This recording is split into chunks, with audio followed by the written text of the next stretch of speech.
Hello dear, ಮತ್ತೊಮ್ಮೆ ನಿಮಗೆ ಸ್ವಾಗತ. ಈ ವಿಡಿಯೋದಲ್ಲಿ ನಾನು 2023ಯಲ್ಲಿ ಕೇಳಬಹುದಾದಂತಹ 6 ಮಾರ್ಕ್ಸ್ ಕ್ವೆಶ್ಚನ್ಸ್ ಮತ್ತು ಅದರ ಆನ್ಸರ್ಸ್ ಅನ್ನು ಕೊಟ್ಟಿದ್ದೀನಿ. ಇದಕ್ಕೆ ಪಾರ್ಟ್ 1 ಪಾರ್ಟ್ 2 ಮಾಡಬೇಕಾಯಿತು. ಇದು ಪಾರ್ಟ್ 2. ಈ ಪಾರ್ಟ್ನಲ್ಲಿ ನಾನು ವಾಟರ್ ಒಂದು ಕ್ವೆಶ್ಚನ್, ಅದಕ್ಕೆ ಆನ್ಸರ್, ಇನ್ನೊಂದು ಪ್ರೋಸ್ ಲೆಸನ್ 2 ಡಿಯರ್ಲಿಂದ. ಇದು ಬಹಳ ಪಾಪ್ಯುಲರ್ ಕ್ವೆಶ್ಚನ್, ಇದು ಬರುವ ಸಂಭವ ಇರುತ್ತೆ. ಆದರೆ 2023 ಎಕ್ಸಾಮಿನೇಷನ್ಗೆ ಸಂಬಂಧಪಟ್ಟ ಹಾಗೆ PU ಡಿಪಾರ್ಟ್ಮೆಂಟ್ ಕೊಟ್ಟಿರ್ತಕ್ಕಂಥ ಗೈಡ್ಲೈನ್ಸ್ ಪ್ರಕಾರ 3 ಪೋಯಮ್ನ 6 ಮಾರ್ಕ್ಸ್ ಕ್ವೆಶ್ಚನ್ನ ನೀವು ಪ್ರಿಪೇರ್ ಮಾಡಿಕೊಂಡ್ರೆ ಸಾಕು, ನಿಮಗೆ ಅಟೆಂಪ್ಟ್ ಮಾಡಲಿಕ್ಕೆ ಆಗುತ್ತೆ. ಯಾಕಂದ್ರೆ ಈ 3ರಲ್ಲಿ ಒಂದನ್ನು ಅವರು ಕೊಡಲೇಬೇಕು. ಹಾಗಾಗಿ ನಾನು 3ಅನ್ನೂ ಕೊಟ್ಟಿರ್ತೀನಿ, ಪ್ಲಸ್ ಸ್ಟ್ಯಾಂಡ್ ಬೈ ಇರಲಿ ಅಂತ ಇನ್ನೊಂದು ಪ್ರೋಸ್ನಿಂದ ಕೊಟ್ಟಿದ್ದೀನಿ. ಪೋಯಮಿಂದ ಕೊಟ್ಟಿದ್ದನ್ನು ತುಂಬ ಚೆನ್ನಾಗಿ ನೋಡ್ಕೊಳ್ಳಿ, ಪರ್ಫೆಕ್ಟ್ ಮಾಡ್ಕೊಳ್ಳಿ. ಪ್ರೋಸಿಂದ ಕೊಟ್ಟಿದ್ದನ್ನು ನೀವು ಜಸ್ಟ್ ಓದ್ಕೊಂಡು ಇಟ್ಕೊಂಡಿರಿ, ಯಾಕಂದರೆ ಇದು 4 ಮಾರ್ಕ್ಸ್ ಕೂಡ ಬಂದರೂ ಬರಬಹುದು. ಈ ವಿಡಿಯೋ ಮುಗಿತಿದ್ದ ಹಾಗೆ ನೀವು ಪಾರ್ಟ್ 1 ನೋಡಿಲ್ಲ ಅಂದರೆ ಅದನ್ನು ನೋಡಿಬಿಡಬಹುದು. ಅದಕ್ಕೆ ಲಿಂಕನ್ನು ನಾನು ಈ ವಿಡಿಯೋದ ಕೊನೆಯಲ್ಲಿ ಕೊಟ್ಟಿರ್ತೀನಿ. ಸೊ ಈಗ ಆನ್ಸರ್ಗಳನ್ನು ಕೇಳ್ತಾ ಹೋಗಿ. Poem Water is written in Telugu by Chalapalli Swaruparani and translated into English by Uma Burgubanda. This verse belongs to Dalit literature. This lengthy poem can be divided into 3 parts for convenience. The first part focuses on the ugly practice of untouchability in our caste-ridden society and ill-treatment and exploitation of untouchables by the so-called self-proclaimed upper caste people. Water is regarded as a mute witness to the ill-treatment, sufferings and exploitation of Dalits. And it is also the witness to the struggle against atrocities and loss of lives through generations. The poem begins with a note of hopelessness. It can be observed in the line, "Untouchability can never disappear." Our society is too much divided on caste system.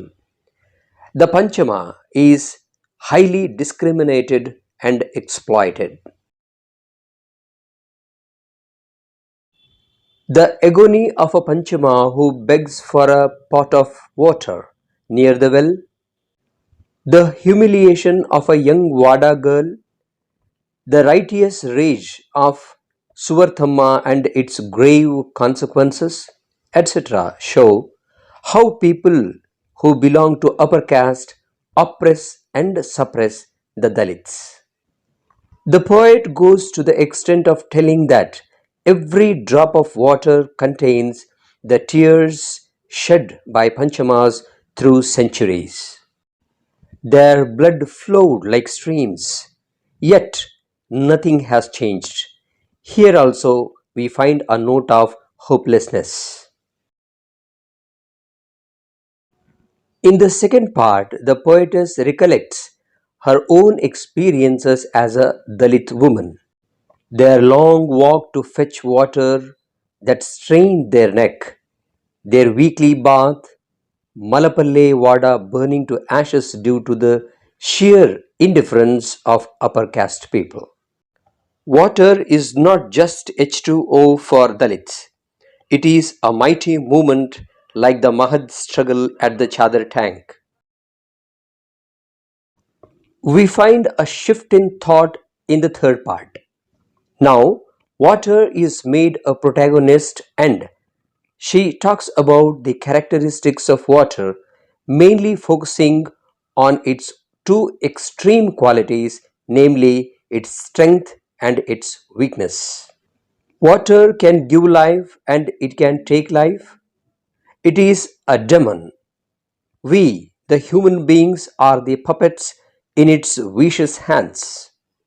It is so cunning that it ignites fight between two entities like states or countries. The water that became tsunami now finds itself so weak and powerless when it sits innocently in Pepsi Man's bottle.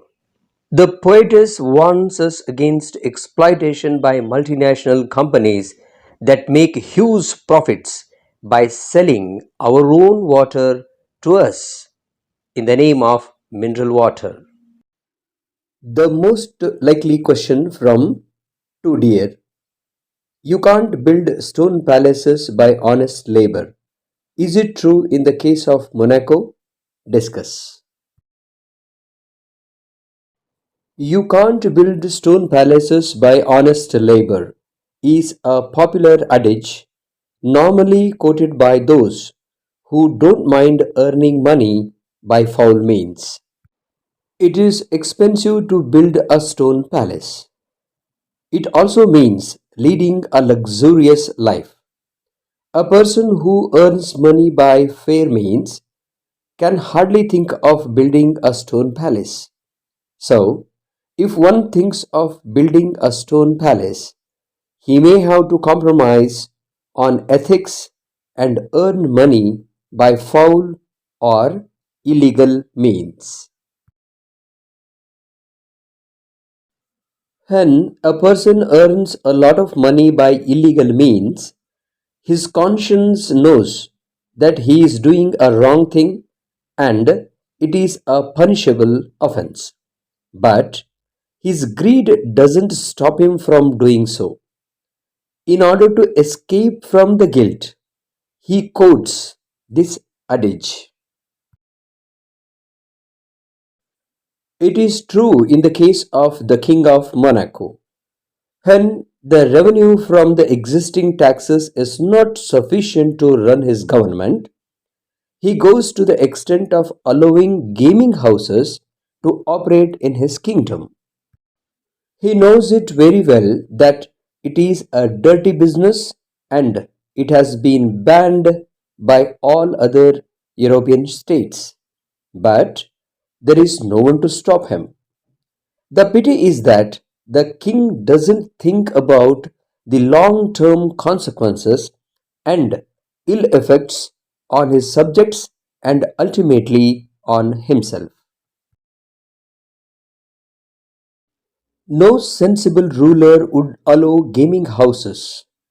It is important to note that the King of Monaco is guilty of his action. That is the reason he quotes this adage. And in order to justify his action, he says that even allowing the consumption of liquor and tobacco also harms the subjects.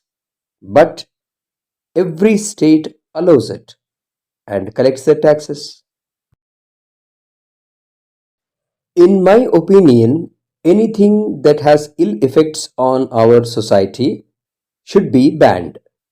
Earning money should always be by fair means, whether by an individual or by the government. Escapism doesn't serve any purpose, so the adage itself is wrong.